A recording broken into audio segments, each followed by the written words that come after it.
Welcome to the first ever Unspoken Words Podcast, where we talk about the conversations many people think about but rarely choose to talk about. I'm here with my co-hosts, Nisi, Soraya, Anila. And in today's episode, it's titled Identity in Christ. Who does God say I am? We're going to talk about how God created each one of us, what his purpose is for us, how deeply he loves us, and why each one of us is chosen and uniquely designed. Today, teens are constantly being told who they should be by social media, by friends, and the world around them. With so many labels and comparisons, it could really leave us wondering, who am I really? So if you ever feel like you're not enough or you struggle to find where you belong, this conversation is definitely for you. Let's get straight into today's episode.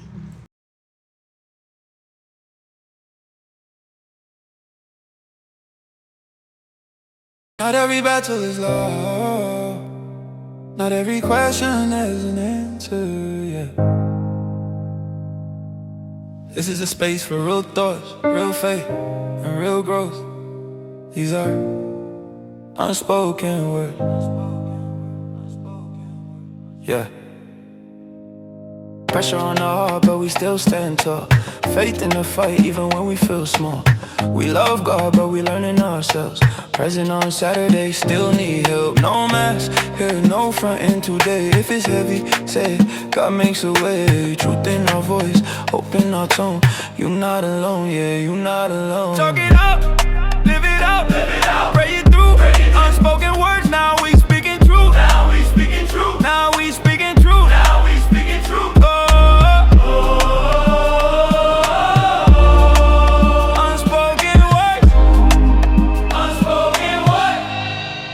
Now we speaking truth. So our first subtopic is kind of talking about how we're created with a purpose and how God has given each one of us a purpose. So do you think that most teens today believe their life has a purpose or not? I mean, personally, I'm not most teens, so I can't speak for most teens. But as a younger teen, probably no. As when you get older, if you got the right people around you, you're going to figure out who you are. Yeah, I agree. Yeah. Yes and no. It's not all teens, but it's also not all teens. You know? Yeah. A lot of teens right now, they think that they need to find themselves by doing a lot of different things that us as Christians we don't do, but some do, but they just like living their life, going to parties or just not around the people that they should be around. So with that, they think they're not they're just trying to find who they are, but really, so they don't really have a set purpose, if that makes sense. So you think it definitely depends on background and for sure. Yeah, because a lot of teens they think just because I'm a kid, it's not going if I get in trouble, it's not really gonna affect me. So they try to be crazy when they're a kid, but then when they get older, start actually maturing. And I feel like when you're a teen, you should start when you're a teen, because some people can't really change when they get older. So that's how I feel. Yeah, it's when you make the habit of doing something, you're going to keep doing that habit as you get older. It's not once you get older, you're going to stop. That's why you need to start, that's why you start having disciplines when you're younger. Sports, going to church. That's why parents keep you in those certain things so that you can stay grounded. Because once you get older, if you're not in that, you're not going to stay in that. I definitely have family members that are not in that. Yeah, for sure. Because they weren't raised in that. But me, speaking for myself, I'm going to stay in church and stuff like that when I leave, because my mom and my parents implemented that in me from a young age. Yeah. And for everyone, the verse, Jeremiah 29:11, it says, "For I know the plans I have for you, declares the Lord, plans to prosper you, not to harm you, plans to give you a hope in the future." So for everyone, whether you believe you have a purpose or not, God literally has each person's life planned out exactly what he wants for your life. And that is your purpose, because he already knows what's going to happen and everything like that. Right. So my second question I have to ask you is, guys, what message from culture makes teens feel like they don't matter? Because you guys said it has a lot to do with background and how you're raised and the parents you have. But what outside societal pressures and things like that influence? Honestly, a lot of stuff on social media. There's a certain thing, like if you haven't had your first kiss by this time, if you haven't done this by this time, then it's like, what are you doing? But honestly, like we're teens, we're not meant to be out there for real. Like if you can't figure yourself out, if you're not okay by yourself, then you shouldn't be with someone. Like, you don't find someone else to complete yourself. So I feel like dating, in the dating aspect, people will definitely be pushing that. So it makes you feel like worthless if you don't have someone. like you're behind or something like that. Also, like how you live in general. Like, let's say there's a party happening Friday night, and they're like, "Oh, so you pulling up?" And I'm like, "No, I got things. I have other things to do. I'm Christian. I don't do that." They're like, "What? Like, what are you really doing with your life? Why are you going to church? Why can't you come to the party? Why can't you do this? Why can't you do that?" So a lot of people are like, "Dang, I can't go. So now I have like, what's the point anymore? Like, I have nothing to do. I'm just boring. Blah blah blah." So they do like to set that like as a like, "Oh, I don't matter if I can't do this. If I can't do that, I'm not allowed to do this. Like, what's the point anymore?" So they kind of think they're like too different to be like to matter, or too different to have any friends. But if those are the type of friends that you think that you have, then it's time to move on. Like Let them know. also, I don't know if you guys have been seeing it, but on social media, it's like a trend to love Jesus now. Like people are exactly. Oh my goodness! It's not like you don't love Jesus just because you love Jesus. It's like got my Bible verse of the day, Like the very aesthetic with your version. comments, getting the picture right. But then once you're done, you go back to your regular life. That's why teens they're like, oh, my friends are Christian, but they're social media Christians. Yeah, like you're not. They're Christian for the plot. Exactly. Like, that's All these people, they be going out to these like Wednesday things at the Sunday churches and like, oh my gosh, I love God, and their little highlights on Instagram. I have God, Jeremiah 20, all that stuff. And then you hear the stories. You see their stories. You hear stories in school of things they've been doing. This is not godly at all. What are you doing? So, And nobody's perfect, but it's just a matter of if you're going to push something so much and that's how you're going to represent yourself, you got to stick with it. Like you can't. What you preach. Yeah, exactly. Because then what example do you set for other people? You don't set You're like a bad one. like, oh, I could be a Christian and I could still go party. Yeah, like, Bet. oh, period. They're going to do it. right, So, bet. Yeah. But all of you guys like spoke on like a faith-based background. So if someone doesn't have God in their life or something like that, how would you like tell them how God has impacted how you feel, your purpose is? Like how much you think you matter, how has God impacted your view on that? I think not only show them the good parts, but definitely the bad parts. Like, yeah, I struggled too. Like, I wanted to go to that party too. I wanted to do this. I want to do that. But then again, I saw like what God got me through and how like things don't benefit if I went there or I did this. So like, although it's hard, I know I have a purpose and the purpose is worth it. So like I saw a post on Instagram the other day and it was like, God doesn't, a life with God, something about like a life with God, you go through trials, but the devil pushes harder for those that they know, like that he knows God has a purpose like, for. I saw something like that. Yeah, It was like when you're going through a lot of struggles and things like that, it's really just God bragging on you. Yeah. Like, It's like- he's telling the devil like, oh, look at this person. Yeah, Like you it's can't like break them. When you know? the devil got Job, like he knew Job was, he was in one of it. them. Like, He was up there. But like that's why you go through so many trials because the devil knows that you're gonna be one of those that are gonna be saved for the kingdom. So he wants to try getting to you, but if you know that just means you know you already better than where you were before. If you're getting trials, that means the devil's testing you, and like, you already that I'm much good. closer to God. Right. So how can someone start discovering that purpose that God has for their life based off of that? It really depends on like if the person is willing, because no one can force anyone to believe, even if they're in the church. No one can like force you to really seek God for yourself. So if the person is actually willing and wanting to change, then like that's up to them. Yeah. It's like that saying you can't Force a horse to drink. What? You can bring a horse to the water thingy, but you can't make it drink. Yeah. But also, I feel like prayer plays a big role in discovering your purpose because, I mean, not that God's going to tell it to you directly, but like they always say, like when you build a relationship with God, you'll have more of that clarity. And that does so like a big part of that comes from prayer, because that's like your communication, that you're talking to him and things like that. So there's also a verse that goes with that. It's Proverbs 3 verse 5 through 6. It says, trust in the Lord with all your heart and lean not on your own understanding, and in all your ways acknowledge him and he will make your path straight. So if you put all your trust in him, like not like necessarily tomorrow, next week, but eventually you'll start seeing like, oh, like I went through that to get to where I am today, or like, yeah, it was really bad, but you could kind of see a little bit of good in it, or where he helped you through it. And like also real quick with the prayer thing, I was reading First Kings the other day, and it was like when Elijah had the thing with the prophets of Baal, and he was like, he poured water literally on the sacrifice or the offering, and it still went up in flames, and they tried for literally like the whole day. Exactly. And it didn't go up in flames. But afterward, he had gone on a mountain, and he heard it was a storm, there was lightning, and there was a bunch of different things, but then he heard a calm whisper, and that was God. When you have that relationship with God, you're gonna know what he sounds like. He's not like, he's not always like loud, he's gentle whispers. So you gotta learn how to listen for that as well. A still small voices. And I remember that.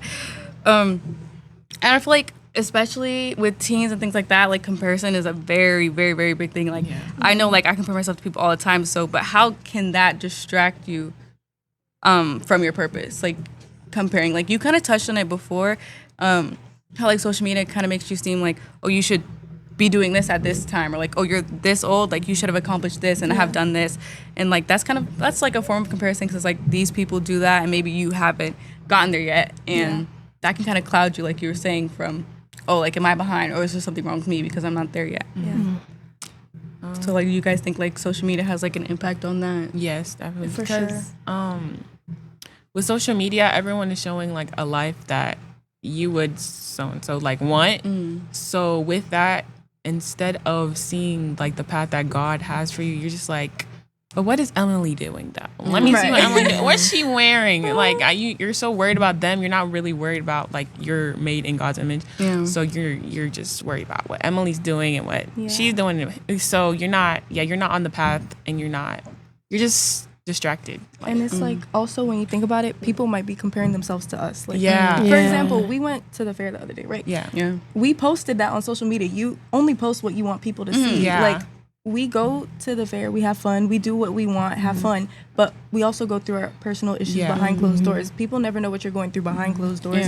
So it's like better that you don't compare yourself to someone. It's hard because it's literally human nature to do that, but you never know what someone else is going through, so you might actually not want their life for real. And like everyone has their own path to salvation. Like not everyone is gonna go through the same trials and tribulations as, you know, another person. So if you're like following in someone's footsteps, it's not gonna like lead you down the same path. Right. Yeah, I agree completely. Because literally, like the same path, like you could do the exact same things, the exact same steps, but if that path leads for their salvation, that might lead to your destruction. Literally, it's not gonna work. It's not gonna work. And I know, like we're all human, so comparison is like a human thing. Not that it can't be like, what's the word? Like you can't stop doing it, but it is like a human thing. But what would you say is like little things or like big things that help you stay focused on like remembering, I have a purpose. Like God has given me a purpose, not what all these other people's purposes are. Because like for most people, like y'all was saying, like they just be doing it for the plot. So just like you have to think, like some people actually be posting and they be genuine, but like you have to realize like and really think like most people, they just be doing it for the plot.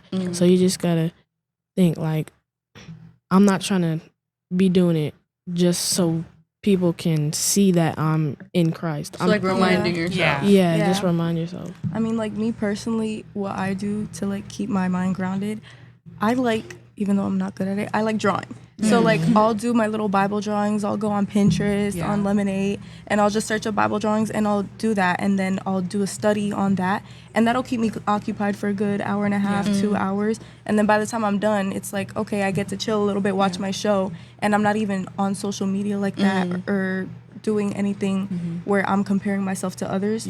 So I could keep myself grounded in knowing like, okay, God has a purpose for me, because once you like submerge yourself, even if it's not about per se having a purpose, even surrounding yourself with what God wants you to surround yourself with is going to make you realize that you do have a purpose, because you're learning more about him and you're starting to see yourself more in his image. Yeah, like sometimes I forget the purpose. Like, what's my purpose?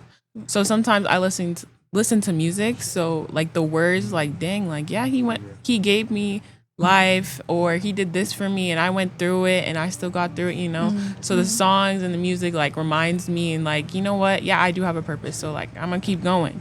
So yeah. And on that note of music, real quick, it's like the power of the tongue has life and death. Like you can't just be listening to songs willy-nilly, because there's people out there where they'll be like depressed, but they're not listening to music that'll make them better. Like you're like, I want to kill my mom. It's like you're listening to music that's literally putting you in that situation. If you start listening to more uplifting music, you're gonna start feeling your spirit uplifted. Because remember, the devil, or Satan, Lucifer, in heaven, he was an angel of music. So he literally works through music the most to get to people. And like, especially if you're a musician, you're gonna like that beat. You're gonna like the words go. And it be hidden, like not obviously.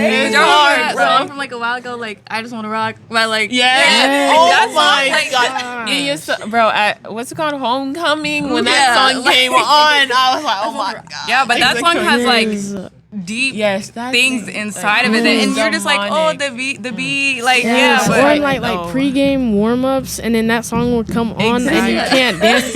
I'm just resisting like the whole time. Oh my goodness. Literally. Yeah. Well, to segue back, love that though. But I think all of what you guys said also stems from the point of knowing that God loves you unconditionally, but I think for a lot of people, that's sometimes a hard concept to grasp. So, like, why is it sometimes hard, especially for teens, to understand that, like, wow, like, God really does love me. Like, because a lot of people are like, oh, I wouldn't go to church because I've done so bad. Like, God, he wouldn't want me there, things like that. But obviously, we know that that's not true. Like, God accepts everyone. He loves everyone, and nothing you could do can make, like, him not love you anymore. But for a lot of people, it's hard for them to understand that. I mean, I know sometimes it's like hard to believe like those Bible stories and stuff, but sometimes I just genuinely be thinking back to David. Like he literally, who was Bathsheba? He saw her bathing. He was like, her. Sent the husband to battle, killed him, and God was like, you know what? You're still a man after my own heart. Like people be doing stuff like that. Solomon had 700 wives, 700. But guess what? God still loved him. Like people in the Bible, we only take them for the good that they do because that's the part that we want. Our children, not our children, whoa, I don't have kids. That's the part that we want, like, that they want us to hear, but they also did some bad stuff too, but God still loved them anyways. Like, it's hard for us to grasp it because sometimes we're told that we're not worthy enough to be loved, but God doesn't see us that way. So, honestly, it's more of a state of mind than a reality, because the reality is the reality. We just have to we just have to, we have to clock it. It's not clocking to us. We have to clock it. And I like something you said, because I think a lot of people think about like human type of love, like, oh, if I do something to someone they might they might stop liking me or things like that. But God isn't a human. Like his love exceeds something that we don't even know. Like it's not like, oh, I did something to my friend, they're gonna be mad at me. Like that's the love we know of, but that's not the type of love that God has for us. Like something you said, he still likes us. Like God doesn't just love us, he likes us. Exactly. Like I could love a person, but I don't like you. Exactly. Like I can I love you, but I don't want to be around you. Exactly. You can stay over there. So he loves us and likes us. That says something, because we be doing stuff that do not please God. Even I don't even please myself. Like, like I be annoyed with myself, but God still loves me anyways. Like, so yeah. And there is a verse that goes with that. Romans 5 verse 8 says, "While we were still sinners, Christ died for us," and that is His complete act of unconditional love. Him sending His Son. Like, imagine you having a son, and then like not even like. I think there's like this movie. What's it called? It's called The Passion of the Christ. It's very, very graphic, but it does show like that a lot of people, like especially as kids, it's like, oh yeah, Jesus died for you, but like the death He died and the things He went through was like not even something to take light. Just thinking, like, even crazy. Like someone to get beat up for you is already like wow, whoa, like a crown of thorns. Yeah, exactly. They Like it said that he was literally crying blood. Like, you know how much pain you have to be in to cry blood. And he didn't fight back. Yes, like that. He just took it. You can see his bones and everything. Yeah. Like, that's just crazy. That like shows you the kind of love he has for you. To send, to not even do it to yourself, but to send like your son. Yeah. And that's his only son. Literally, like I have a brother. I couldn't imagine giving my brother up. When I have kids, let alone my child. Absolutely not. God was a real one for that one. Like, can't lie. For sure. So I kind of touched on it a little bit, like the difference between God's love and like other people's love. So how is God's love different from the love we see on social media or like presented in a lot of relationships today? Because I know, I'm sorry, but like y'all be in a relationship for a week talking about I love you. Exactly. They throw the word love around like it's candy, bro. Even like, friends, like sometimes I'll meet people and then like let's say I met them that day and then like, oh my gosh, I love you, girl. I love you, girl. I'm Yes. like, do you know love? you love me though. I like you. Exactly. I don't even know your last name. Yeah. You talk about some Your love. favorite color. Can we get to that first? Yeah, so there is a clear difference from God's love and other people's love, but like what would you say that as?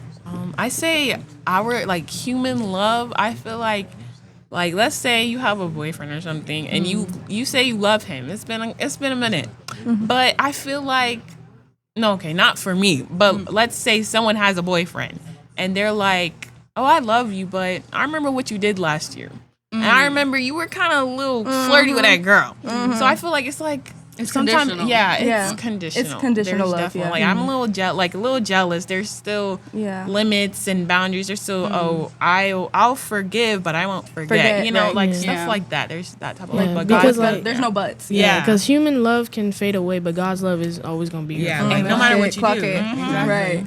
Yeah, I love that. So based on that, like how does the world define love versus how God defines it? Because we kind of all touched on it a little bit, but more specifically, because I feel like maybe the word to use like conditional, like the world's love is very conditional, and then obviously God's love is unconditional. I mean, like, I feel like there's different types of loves. There's a love that you get from a parent, that some people get from their parents. There's a love that you get from your friend. A love that you get from your friend, versus your mom. Like, that's a different type of like, love. Yeah. My mom is going to love me whether I do something bad, which she does. Which she does. And, like, your friends are going to love you, too, but your mom... but, like... At the end of the day, your mom will stick by you no matter what. She has no a choice. friend could be like, I don't know about but you. like even then, the friends that do care about you, they're gonna put you in your place in a loving way. Like I feel like when we meet someone new, like that person becomes your friend and they love you, but then they also don't talk to you for another 5 months. So it's like, do you really love me? Because if you loved on me, you would check on me. We would check on each other. We would talk about stuff. So I feel like love is just thrown around way too much nowadays. Like people don't even know the definition for love anymore. And a lot of people, they'll be like, "Oh, I love you. I would die for you." No, you wouldn't. But God, like Jesus actually died for us. Let's say it came to like we're getting robbed and he has a gun to me. Are you gonna go in front of me? Let's really think about it. We have to really think about it. I don't think so. So it's like the love now is definitely it's because we're still human. Yeah, we're still human at the end of the day. Because like that one song, I would catch a good night for you. You would not. Like you would not jump in front of a train for me. Like you wouldn't do that. But I do think sometimes people can show God's love. Not like, obviously, they're not even close, but like you trying. You're there. Like you're clearly trying to resemble the characteristics of God and like showing his love to others. And I feel like that's what counts. Like that you're trying. So have you ever felt like a moment where you're like, man, like God, he really do love me. Like he did his big one on me, you know?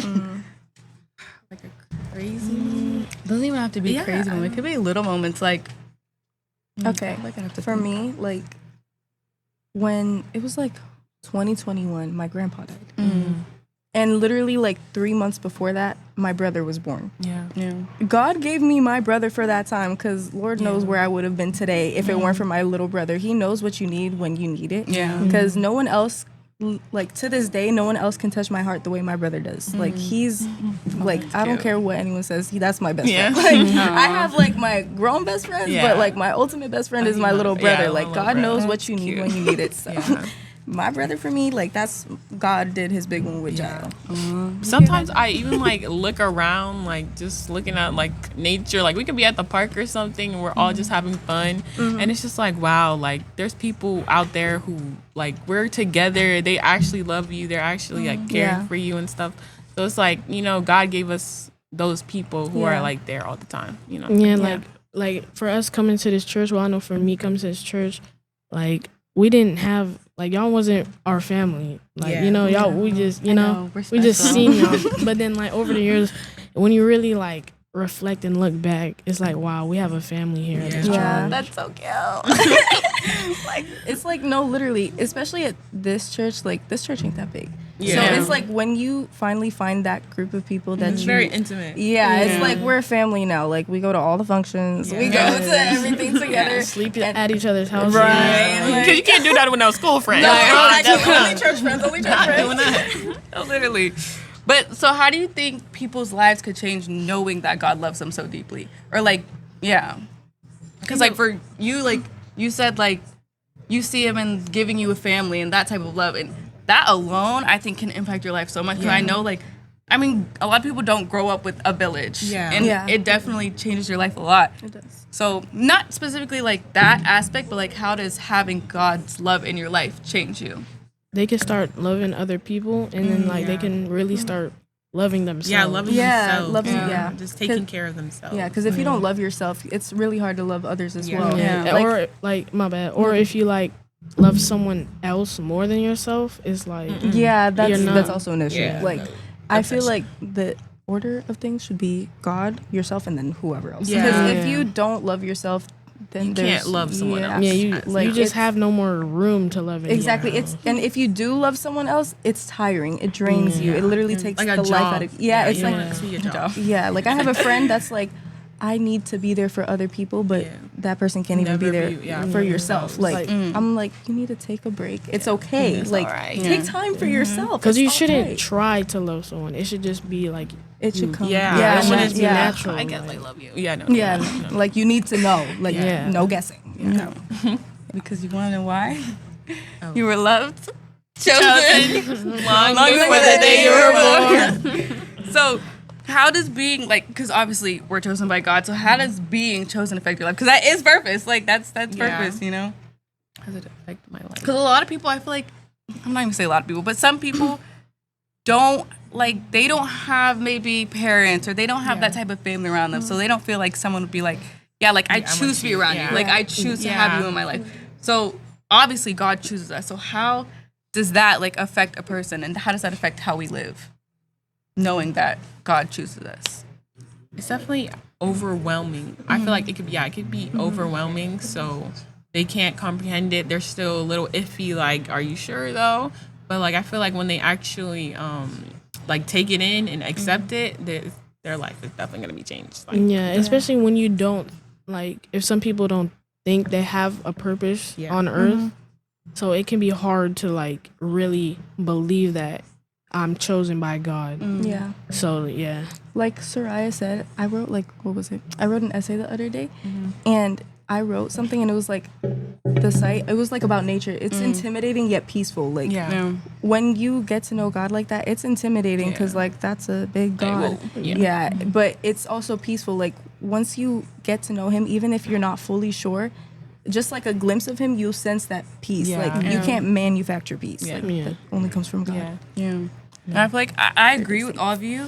But I feel like for me, like, I don't think I feel like the overwhelmingness of it. Because when I think of like, oh, I'm chosen, it's kind of more of like, I mean, He chooses me. Yeah. So in my head, I'm more of like, not people come and go, but like people come and go. Like, you know that verse, like, for there's a friend who sticks closer than any brother. So especially like when I have like struggles and issues and things like that, especially with people, it's like I remind myself, I may not feel like chosen by them, or I may feel like, oh, I was done wrong by them, but like there is someone who would choose me like any day, anytime, you know? Yeah.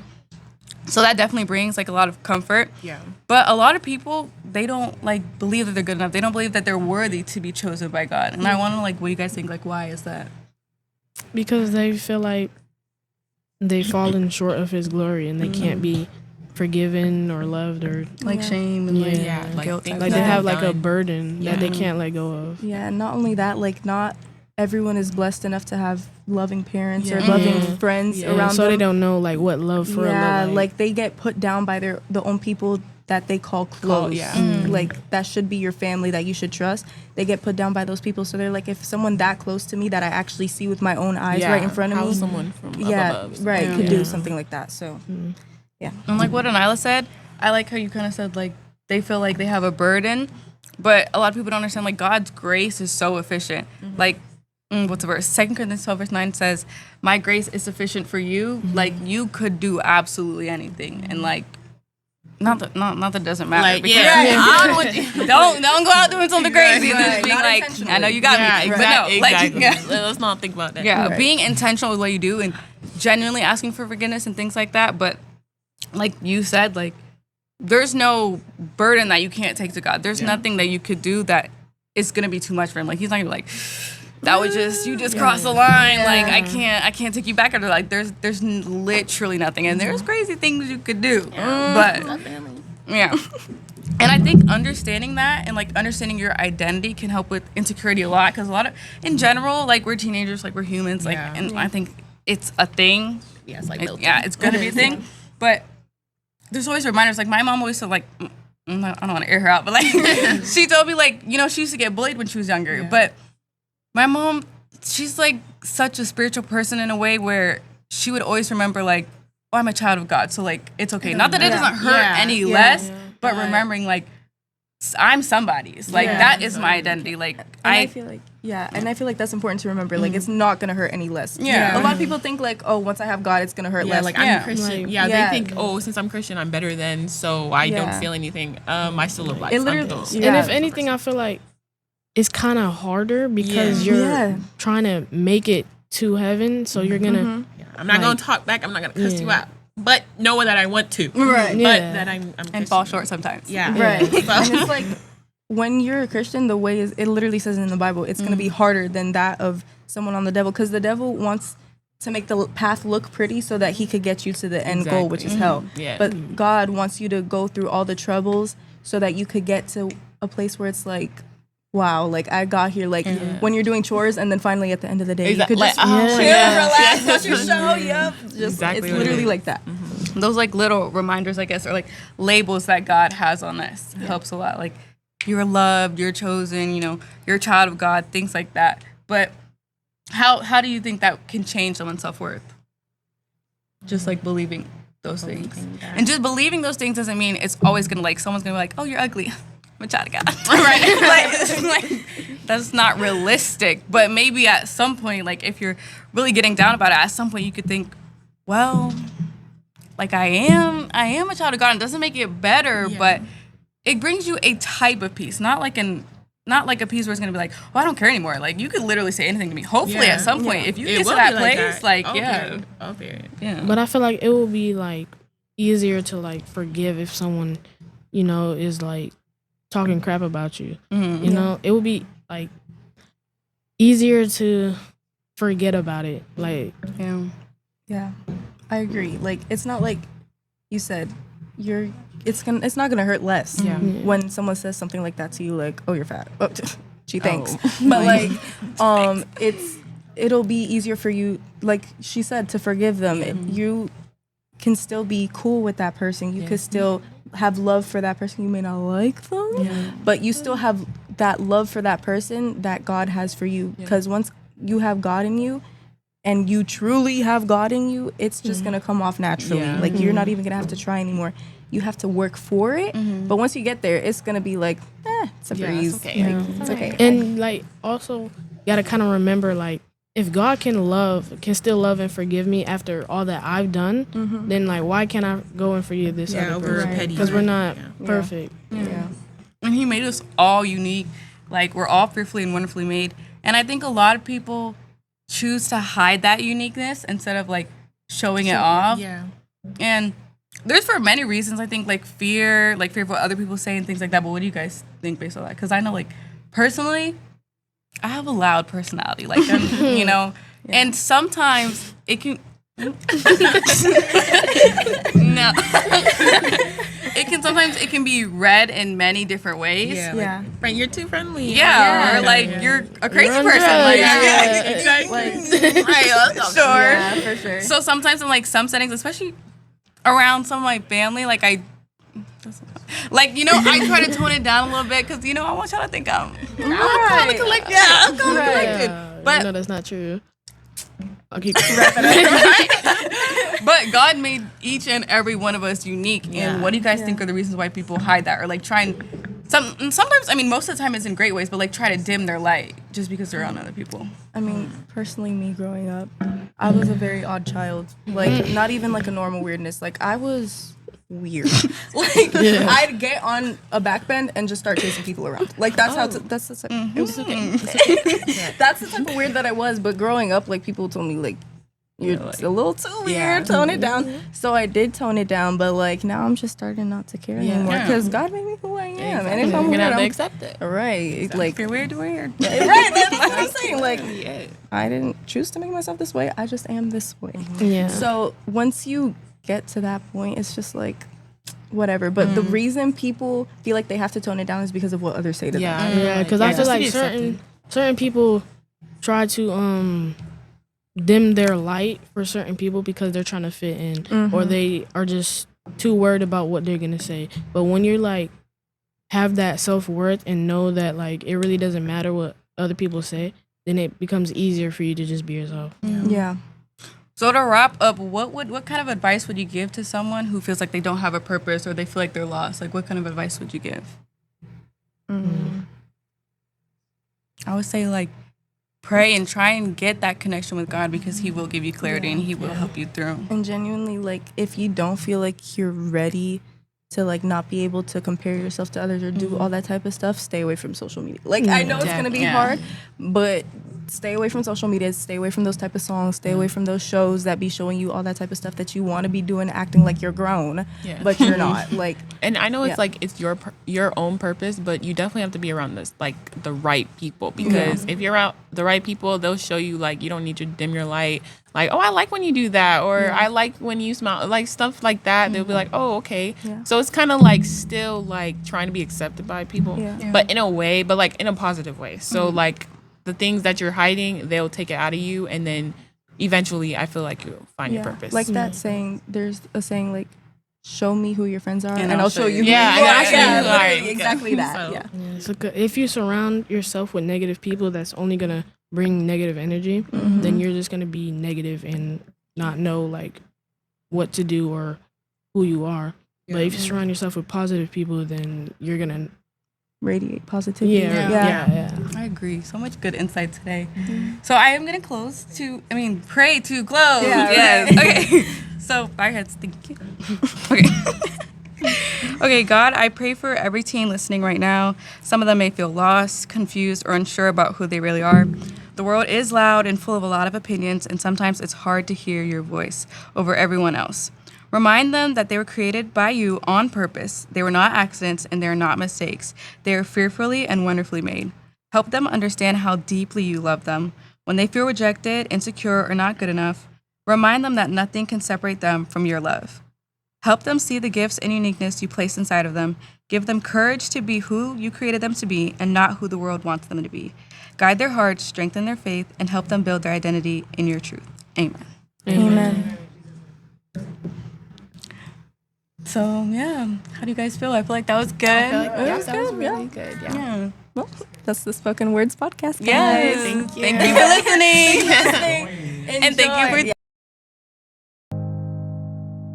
This is a space for real thoughts, real faith, and